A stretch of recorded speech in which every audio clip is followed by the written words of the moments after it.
I am a byproduct of Southern Adventist University. I came here back in 1969, graduated in 73, took physics under Dr. Coleman and Dr. Hefferlin. I was a physics major, pre-med. Left this area, went to Loma Linda University, and spent 4 years there doing my graduate training in medicine. I then went to Florida Hospital in Orlando and became board certified in family practice. And I've been practicing, I left Orlando and I moved up to Flechas, North Carolina, and I've been practicing medicine there for the last 36 years. And it's interesting that the Lord has had a very interesting trail for me. I've tried to leave Flechas 2 or 3 times, and every time I tried to, the door was slammed flat out in my face. So I've learned to be content where I'm at and let the Lord lead. It's interesting, too, that in my adventures, I ran into a gynecologist who was an endocrinologist, and he is the one who, he specialized in problems of the ovaries. And he was the one to teach me that you can overcome PMS and other ovarian dysfunctional problems with use of trace minerals. He, when I was going through residency, we had a family practice doctor who I asked him, I said, what's the treatment of choice for premenstrual tension, PMS? He said, oh, those women, they just have a Valium deficiency. Just give them Valium and they'll be fine.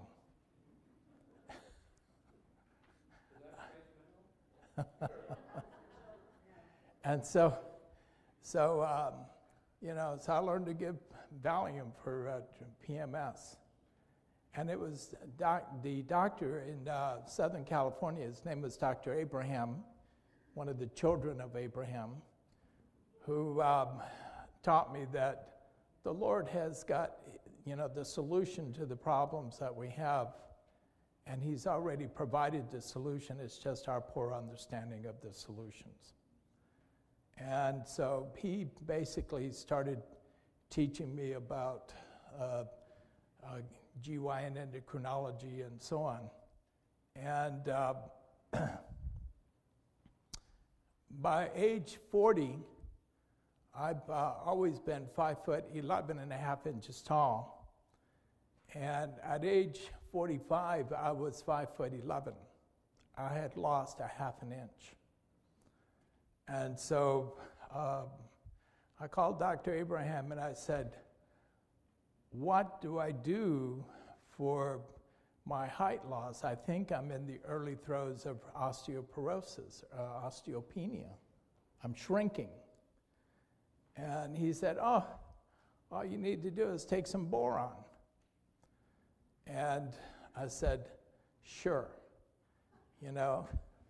He said, and this was about 1995, right in there.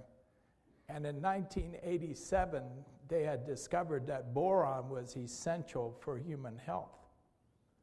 And so he filled me in on all the details, and I said, fine, I'll take this stuff, Well, at age 60, I'm 65, at age 62, I went to Stanford Medical School to talk with some endocrinologists there. And I told them that I was taking boron for my osteoporosis. And they said, sure, you do what you want. You need testosterone. You need this. You need that. And one of them looked at me and he said, look, I got a DEXA bone scan machine here. Why don't you just crawl in there and we'll figure out how much, where you're at with your bones. And so I did. He came back and he looked at me and he said, whatever you're doing, just keep on doing it. You're doing fine. I said, you're not getting off the hook that quick. I said, how bad is my bone situation or how good is it? He said, frankly, he said, when we looked at your skeleton right now, he said, you've got the skeleton of a 20-year-old. Okay? He said, whatever you're taking with that boron, just keep on using it because it's working. Okay? So at that point, I became more of a converter into what was going on with boron, and that gynecologist back many years ago was the one that teach me about boron, and he said, don't forget the lessons I teach you.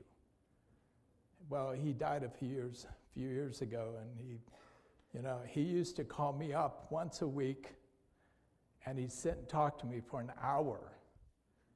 He never had any children, and so there's 3 guys on this earth, 3 men, who he mentored in the field of medicine and so on. And we all consider ourselves the sons of Abraham. Okay? I'm one of them. So when we sing in Sabbath school, I'm a child of Abraham, I'm considering myself one of them. I am a spiritual Israelite. Okay? Now, when we look at boron, this is an interesting topic. Boron is one of the first metals that we run into in the human body. And it's a metal element. It has many properties similar to silicone. And what is interesting is you may say, I thought we were carbon units, that we were made out of carbon. And it turns out that we're actually made out of silicone. And if you take the number one product on the earth is oxygen, number 1 element. Number 2 element is silicone. And if you mix silicone with oxygen, you get silica. Silica is what you know as sand or rocks. And so when you go to nature and you start looking at silica, it turns out there's many different silicas. There's the granite, that's silica. And then there's silica that's called opal. And it turns out that we as humans are made from opal. We are opal. So when he was talking about the Lord took and he made Adam from the earth, he took the opal of the earth and he made us from that. In fact, the difference between you and a baby, the skin of the baby versus yourself, you've all felt a baby's skin. The baby's skin is loaded with opal, whereas we are not as much opal. And in fact, Dr. Abraham used to sit there and say, the answers to our health issues lie within the scriptures. We need to understand where we are in the scriptures. So I said, where is opal in the Bible? And it turns out that it's in Ezekiel 28. Ezekiel 28, God is speaking to Lucifer, and he says, when I created you, you were created from diamonds, from beryl, from this, from that. He'd list off about 8 or 9 minerals. And it's interesting that, and then he tells the devil, he says, at one point, you used to walk in the garden of God among the stones of fire. But he says, but now that sin has been found in you, I have to remove you from the garden of God and remove you from the stones of fire. Do you know which stone is referred to as the stone, what God was talking about, a stone of fire? Which gem is known as the stone of fire? Opals. Folks, when Jesus Christ and when God, the Trinity, looks down and he looks at you guys sitting here, you're a bunch of stones of fire. You're a bunch of opal. And that's what you were created from. And now we understand, now that we know, we now have identified pharmaceutical grade opal, and we have now found out that opal helps to reverse hardening of the arteries, and that opal also makes you very, very mentally sharp. It's almost like a stimulant to the brain, and that's pharmaceutical grade opal. And it turns out that plants use opal, and that's why when you eat a lot of vegetables, you're eating plants that are loaded with opal.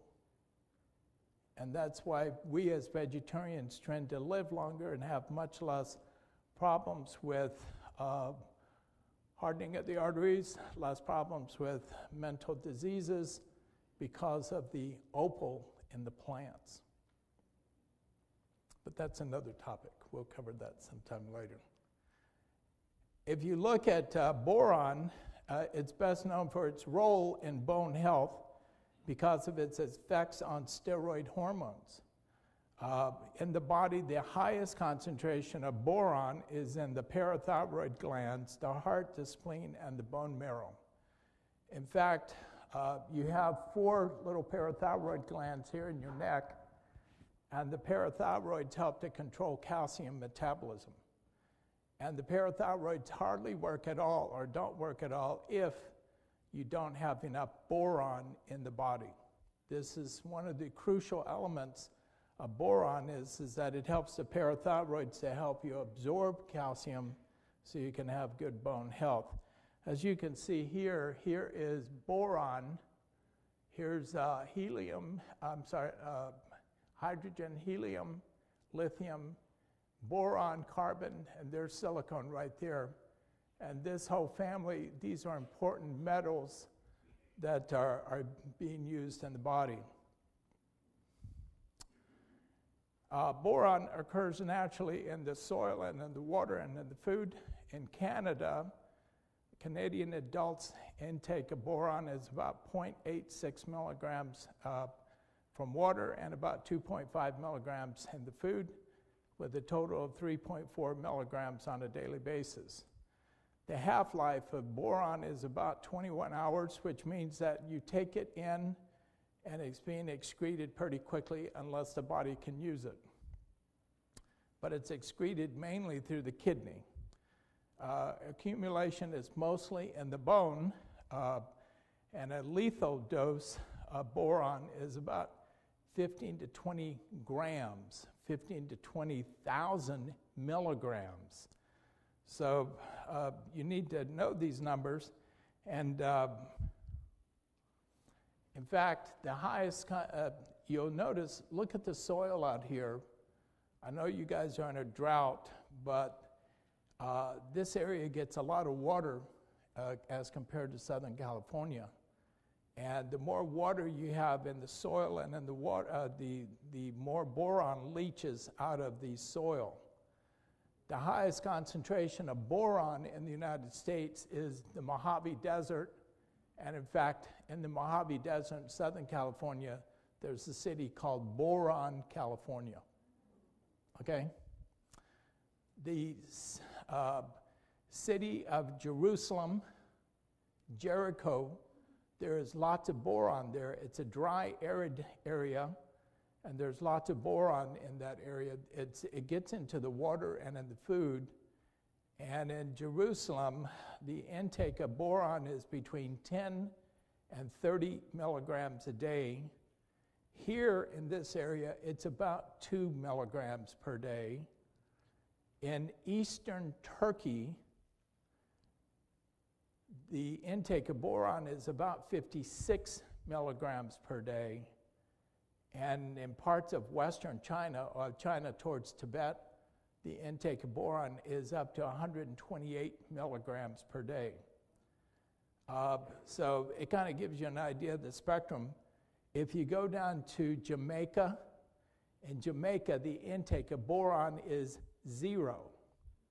Jamaicans get no boron in their soil. And we'll talk about the medical illnesses that appear in these different areas.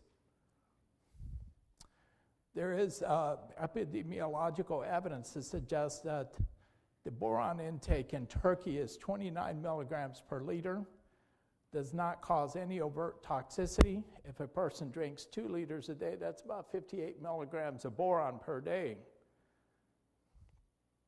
Oral intake of boron is readily and completely absorbed through the human intestinal system, and it's absorbed as boric acid. You take boron, mix it with water, you get boric acid.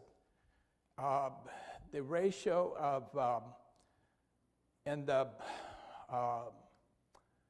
the ratio of boron in the blood as compared to the bone is 1:4, suggesting again that boron is very high in the bone tissues of the body. The bone is a steady state, its steady state is reached within 1 week of giving it, and they were given these rats 3,000 to 9,000 parts per million.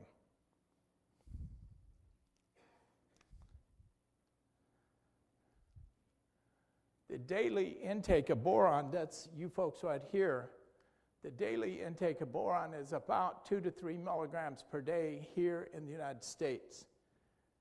The incidence of arthritis is about 23%. Folks, boron does a few things. Number one, it helps you to absorb calcium.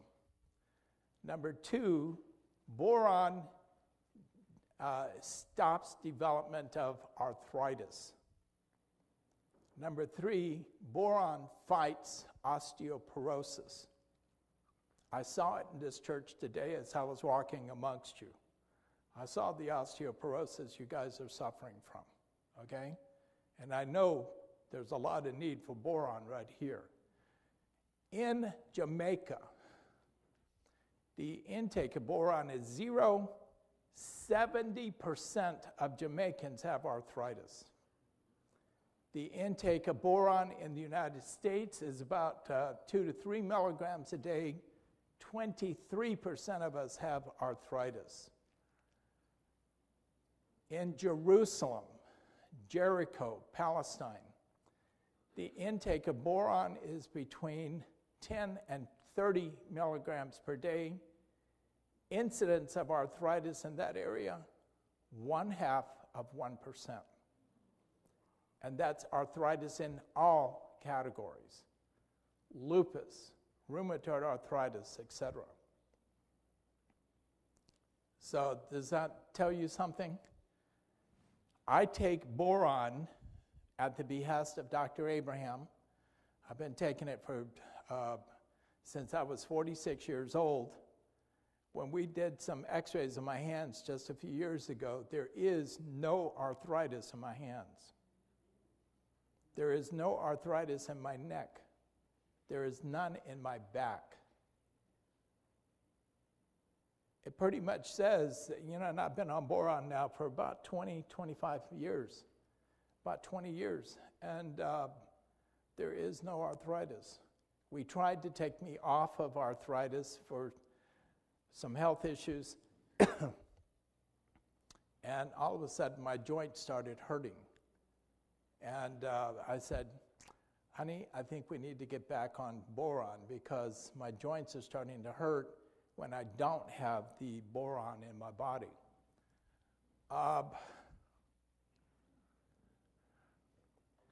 They looked at Chinese workers and they looked at their intake of boron. You will have these people that quote studies in the United States where the intake of boron is 2 to 3 milligrams a day, and they say that is normal. What's wrong with that statement? 2 to 3 milligrams of boron intake in the United States is normal for a sick population. Does that make sense? When they sit there and say 2 to 3 milligrams is what's normal, that's normal for a sick people. And in fact, the people, how would you define illness? It's the lack of the illness. So that the lack of, in Jerusalem and in Jericho, the intake of boron is 10 to 30 milligrams a day, and they virtually have no arthritis in those countries. Okay? Same thing is true in Turkey and in Western China. So we find here in these studies that the Chinese were taking in quite a bit of boron, and they found that there was no damage to the sperm DNA or egg DNA, suggesting that these people taking up to 128 milligrams a day, there is no damage to the most sensitive cells in the body. The DNA structures are not being affected. And this should teach you something. If you go back and you read some of the papers that have been written about boron, they'll sit there and say, well, 2 to 3 milligrams, that's as much as you need. It's going to be toxic if you go to 10. Folks, those numbers are based upon rat studies. And what we have discovered is that 60% of all rat studies do not apply to humans. Okay? We are not rats, even though we get treated by certain people that way. But you need to understand that they looked at the issues of arthritis, not just in Jerusalem, but they looked at arthritis in England, Australia, New Zealand, and they found that in Western Australia, where the intake of boron is high, the arthritis rate is, 1%.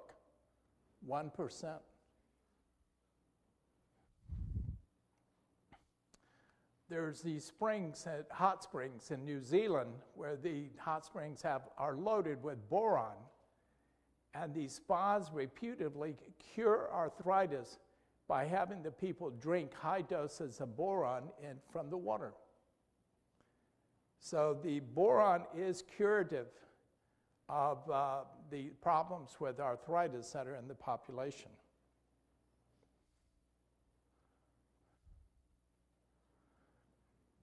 Back in about 1987, we discovered a transporter at the level of the cells in the body. It's called the sodium boron complex. And this transporter has the ability to transport boron into the cells of the body. And what they found is that the fact that that nature, that God built us with a boron transporter, suggests that boron is essential for our health. And that's the key here. The presence of this transporter in humans suggests it is essential for normal body function. And boron appears to have a regulatory role in 26 enzymes, including those involved in energy metabolism. None of them require boron as a cofactor. Boron is essential for normal growth of plants, where it functions involve sugar transport, cell wall synthesis, and DNA.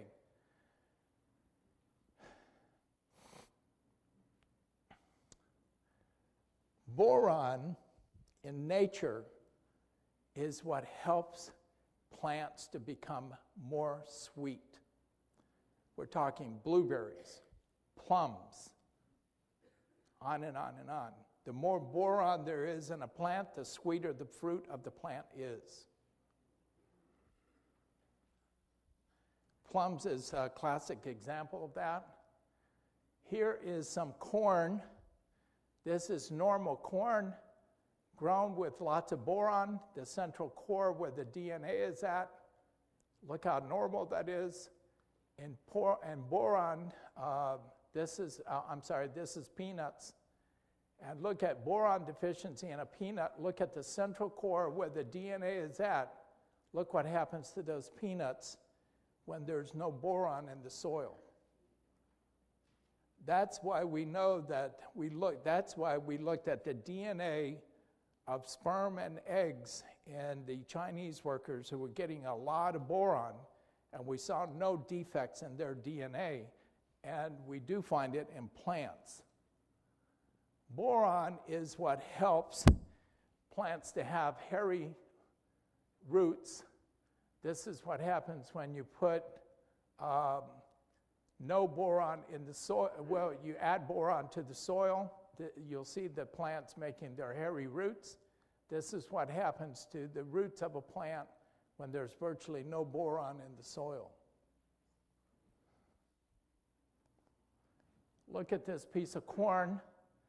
Notice this is boron in corn that has no boron. See how defective the fruit is of the corn cob.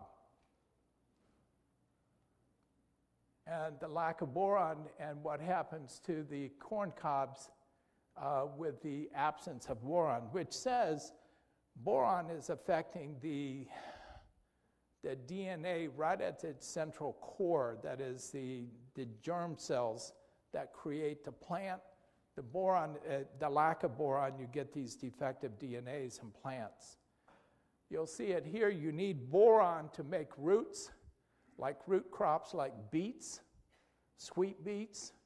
But look at the roots of this plant without any boron, and what happens with boron. Look at these peas. Notice peas with boron, peas without boron. And so boron very crucial, especially in the agriculture industry. In my area of the world, in Hendersonville, we grow lots of apples. And I've talked to the apple farmers, and they say, you got to put boron on your apple orchards at least once a year, because it's boron that makes the apples sweeter. Lack of boron, your apples don't taste as sweet. Now, boron helps to reduce inflammation. There is now evidence that dietary boron helps to control normal inflammatory processes. Boron serves as a signal suppressor that downregulates specific enzyme activity, and the lack of it, you get increased inflammation. Which is to say, at the turn of the century, back in the year 1890, we had two plants in the United States that were competing for the inflammation market, the arthritis market. One was the bark of the willow tree, from which we make what? Aspirin. And the other one was called the borage plant. And the borage plant was used by the, quote, witch doctors of the American Indians. But we couldn't find out what was it in borage that was helping to reduce inflammation. It wasn't until the 1930s that they finally discovered that borage as a plant, really picks up a lot of boron out of the soil, and that's what was working as the anti-inflammatory. The American Indian witch doctors knew about this long before we figured out what the problem was. And boron insufficiency is related to inflammatory processes, including joint swelling, restrictive movement, fever, antibody production, hemostasis, serine protease enzymes. Look at that word, PSA. What do you guys know about PSA? Huh? Prostate health. It turns out that boron, the more of this enzyme that you have inside the prostate, the more prostate cancer you have. Okay? Boron inhibits the making of PSA. And when you inhibit PSA production, you inhibit the ability of the body to make prostate cancer. And in fact, we now know there have been studies been done showing that the higher the boron intake in a society, the less problems with prostate cancer there are. And it goes just like this, where there's lots of boron intake, less prostate cancer, lots of prostate cancer, very low levels of boron. So there is a correlation between these two, and it has everything to do with the fact that boron inhibits an enzyme that helps the body to make PSA.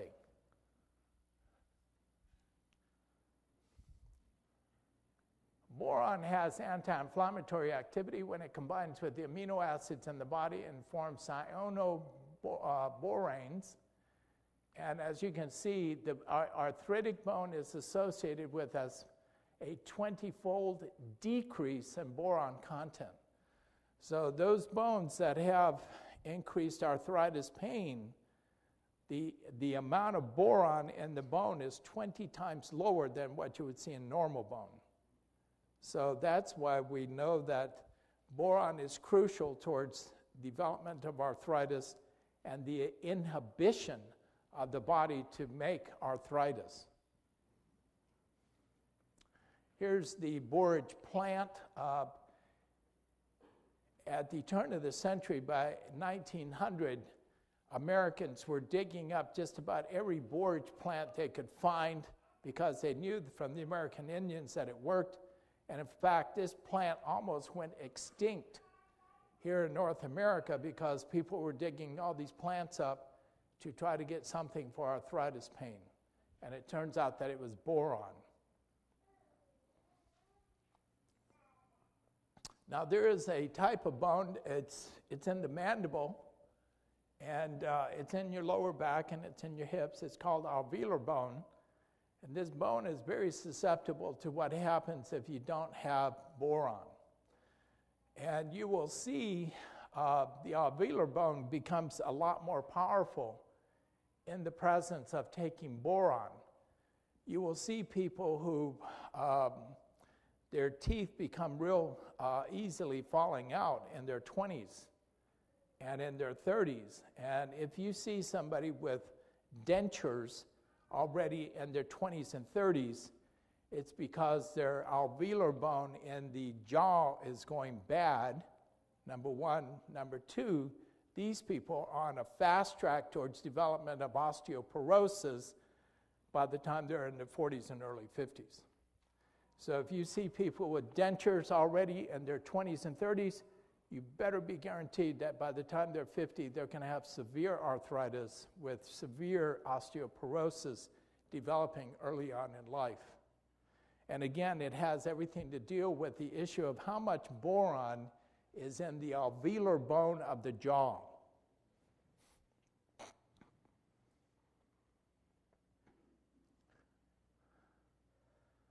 Boron, listen to this, boron supplementation markedly reduces the urinary excretion of calcium and magnesium.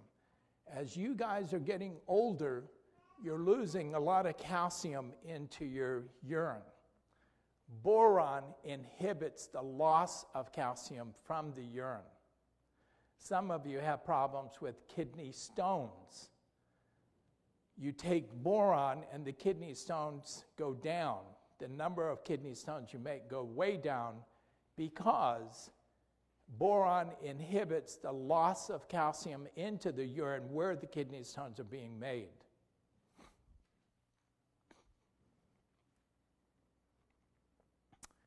Boron is markedly elevated in concentration of the 17-beta estradiol and testosterone.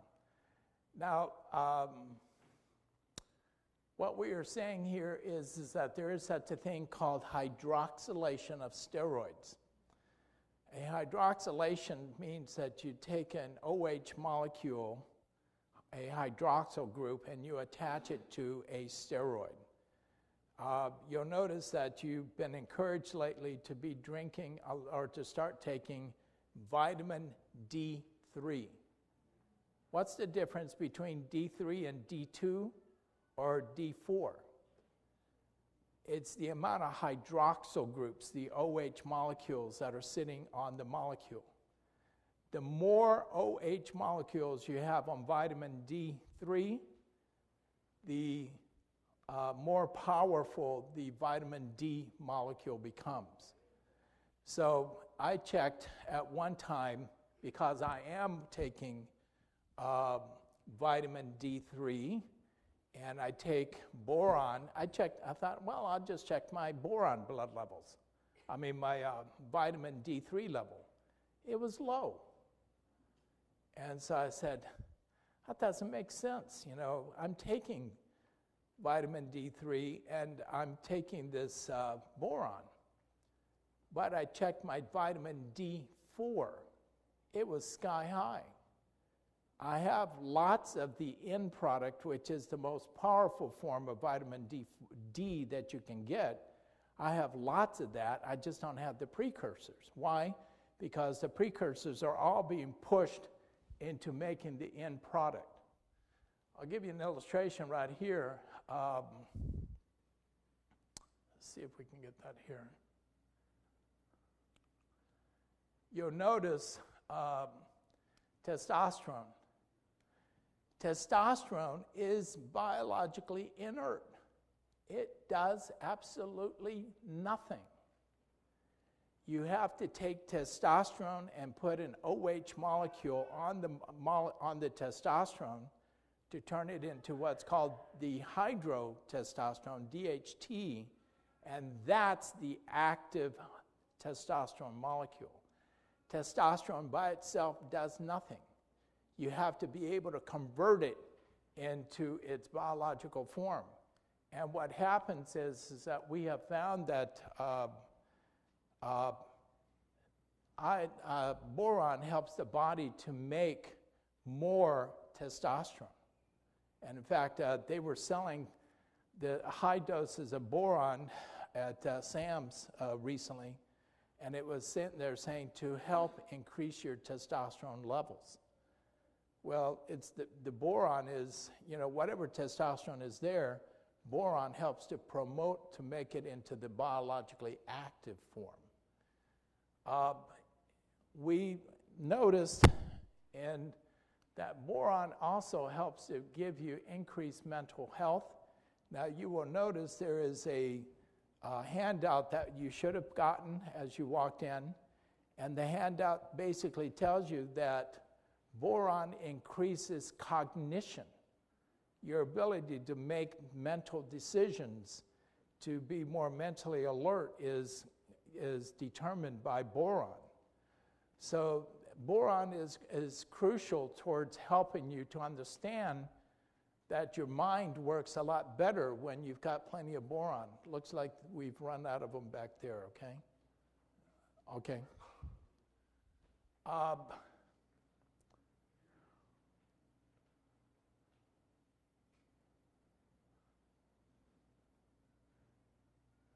Look at the functions of what boron helps you to do. Low boron intake gives you poor mental performance. Hand-eye coordination becomes much more of a problem. Decreased attention, decreased perception. Encoding for short-term memory becomes more difficult. Long-term memory becomes a problem. And people who take boron see an increase in these activities in the body. So when you take boron, you become mentally a lot sharper than you would otherwise. Again, in these studies, this was a study where they actually this was 1990, and they actually gave, in a double-blinded medical trial, you'll notice, again, in the United States, we think that normal boron is 2 to 3 milligrams a day.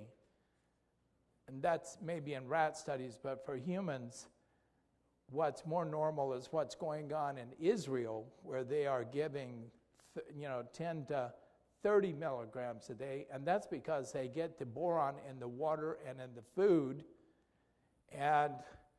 But in this study, they gave 6 milligrams of boron to a group of people who had arthritis. 10 patients were on boron. The results indicated that boron may be beneficial. 10 patients on boron, 5 improved, 5 did not. Only 1 of the 10 patients on the placebo improved. So you can see that, boron does decrease arthritis pain, and you have been told repeatedly, never take Advil, aspirin, those type of drugs at nighttime for arthritis pain, because they will drill a hole in your stomach and you'll wake up vomiting up blood from a hole from your stomach from the intake of aspirin-like products. Aspirin also decreases kidney function. So as you're getting older, your kidney function will decline naturally, but it even accelerates even more in the presence of taking aspirin, Motrin, Advil, any of those families. But there is no decrease in kidney function if you take boron for arthritis pain or for any of those problems, okay? So I'm just letting you know there is an alternative. There is an alternative to aspirin. There is an alternative to these type of things. If you're taking aspirin as a blood thinner, then obviously you use it for that. But for some of us, if you want to get away from the blood, get away from the side effects of aspirin, boron is an excellent choice, and it will not do any damage to you. In fact, it'll give you stronger bones.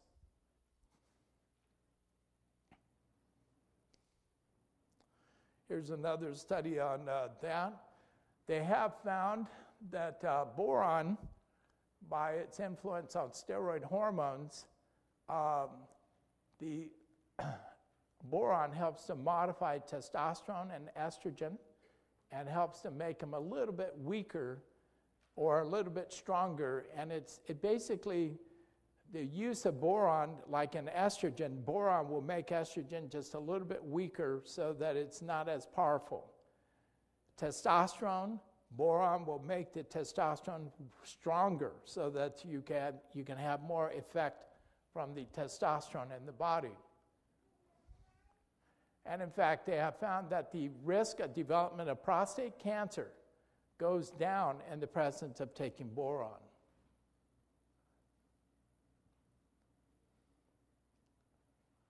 And so here we find that boron helps to decrease the problems of prostate cancer that we've seen in the population.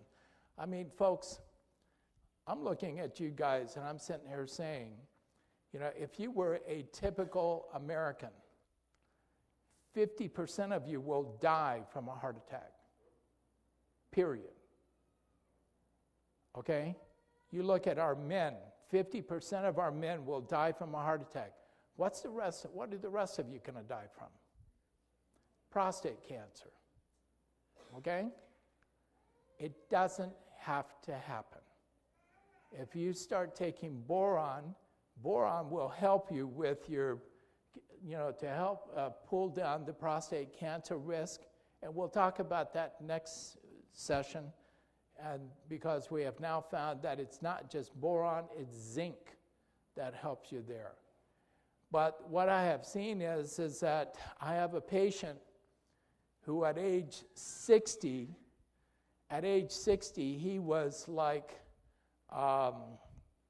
6 foot tall.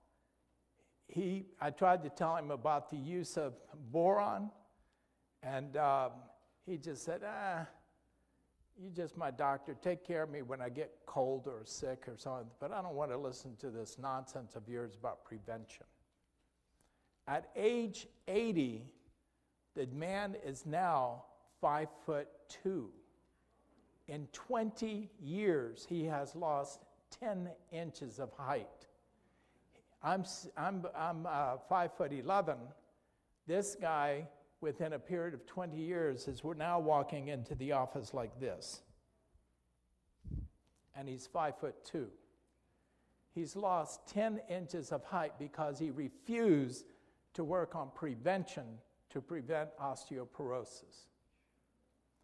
Personally, I started taking boron at age 45. I'm 65, and I've got the skeleton of a 20-year-old. And I'm still 5'11". I have not shrunk anymore. I'm living proof that this stuff works. But you need to understand that, and it does no damage to your body. It is natural. God provided it for you. It's in the soil. Problem is, you're living in an area where there is no boron in the water or the soil because there's so much water in this area. And in areas of the earth, which is areas where it's more dry, arid land, there's more boron in those soils. And where that happens, the incidence of arthritis, osteoporosis, etc., is almost nil. Why? Because of the high boron in these areas.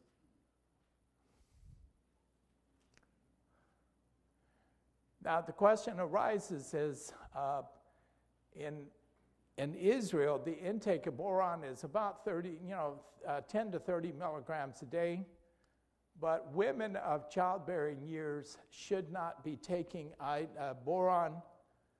That is, if you have a woman who gets pregnant, she should not be taking boron, especially if she's got arthritis. But as soon as she gets over the pregnancy, she can go back to the taking of boron. We don't know the effects of boron, 30 milligrams a day, on a developing fetus. However, the Israelis, the Turks, the Chinese are suggesting it doesn't do any damage, doesn't do anything. But here in the United States, we have such a litigious climate that it's hard to justify that unless we can do something about it. So basically, we just say for women who have arthritis and they're in their childbearing years, you can stop the use of boron. If you've already been sterilized or somebody's had their tubes cut, then go ahead and take the boron to help protect your body, because boron will protect you for the long term, for the long haul.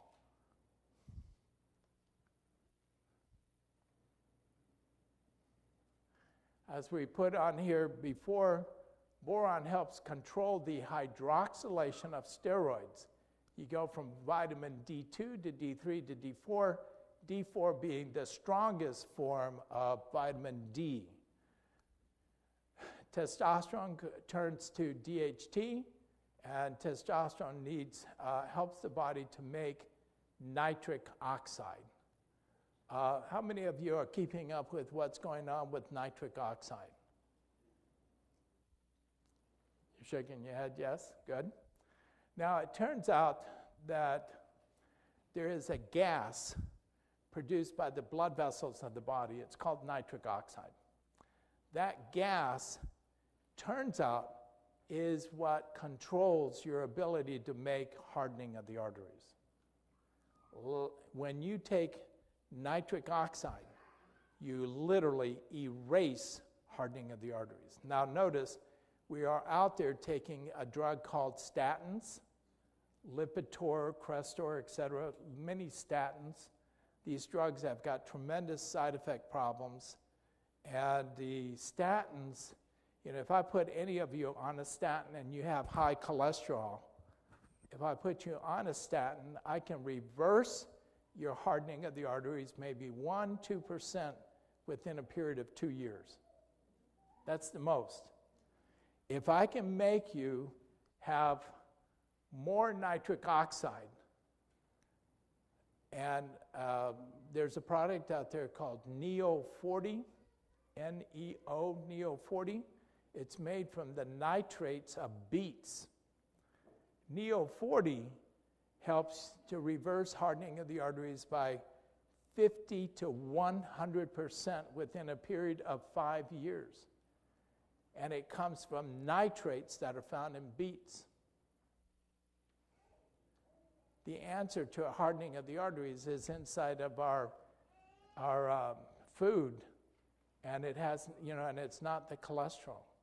In fact, there have been 2 studies now that been published within the last 2 years showing that cholesterol, the intake of cholesterol, has nothing to do with hardening of the arteries. Did you hear that? We were fed a lie. And there was we identified the researcher that showed us this. And the reason is that cholesterol, just because you take cholesterol does not produce hardening of the arteries.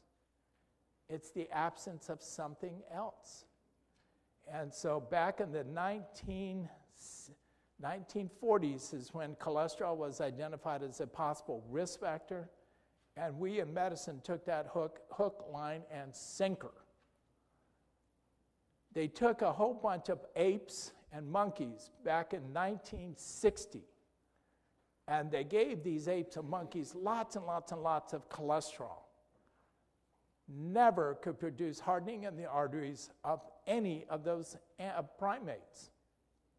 Do you know what produced hardening of the arteries in the primates? They took away from the primates all the foods that contain sulfur. You need sulfur to be able to mobilize your cholesterol from point A to point B.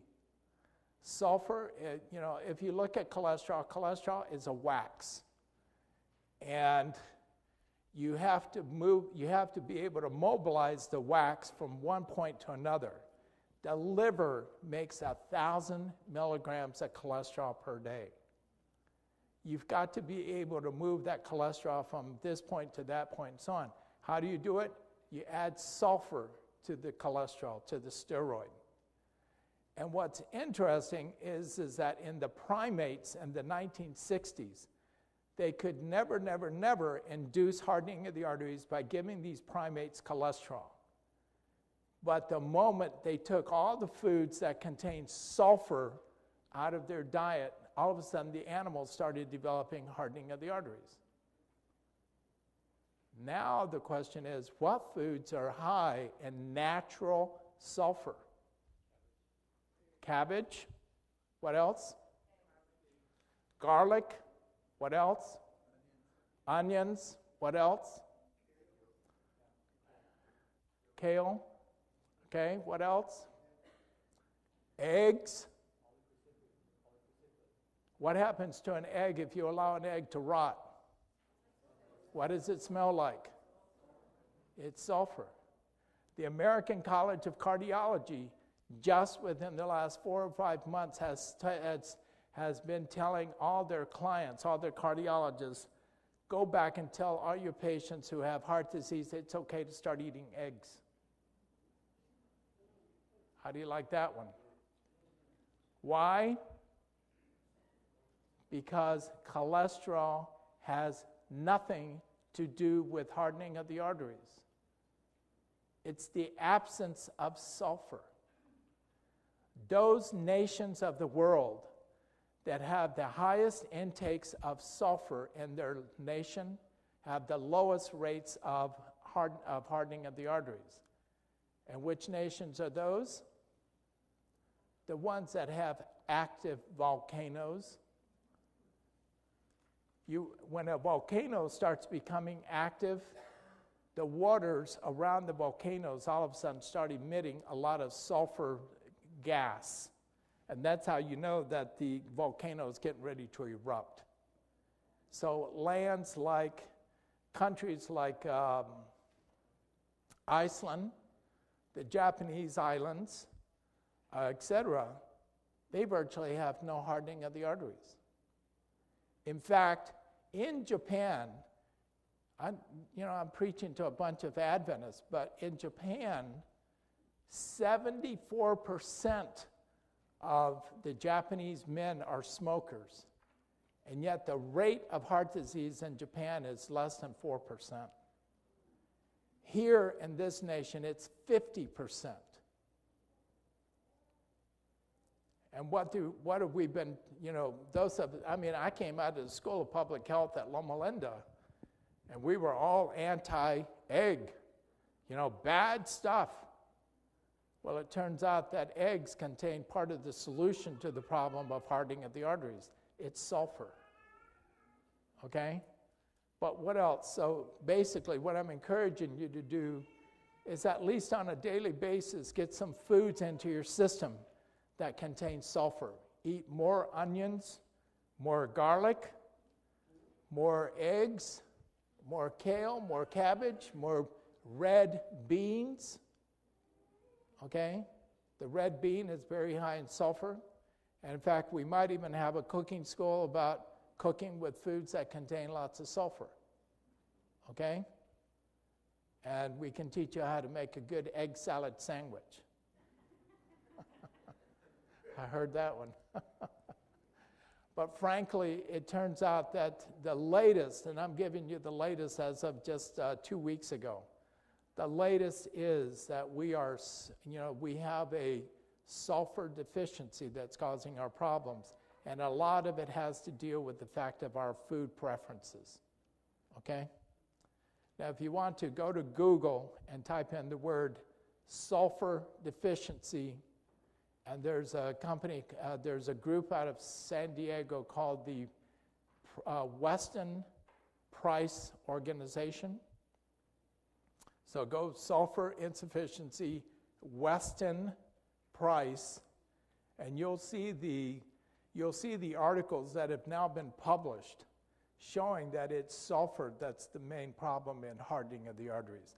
That hardening of the arteries is going to kill at least half of you in this church.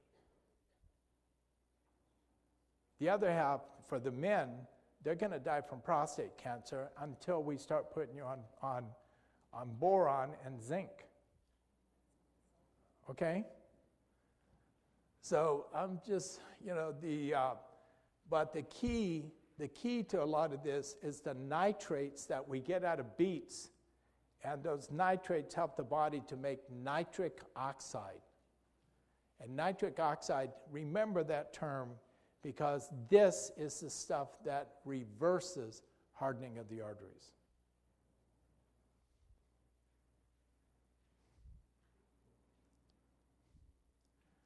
So remember that boron takes inactive testosterone and makes it biologically active into DHT by the effects of boron helping the body to make hydroxyl groups, which then help the body to make DHT.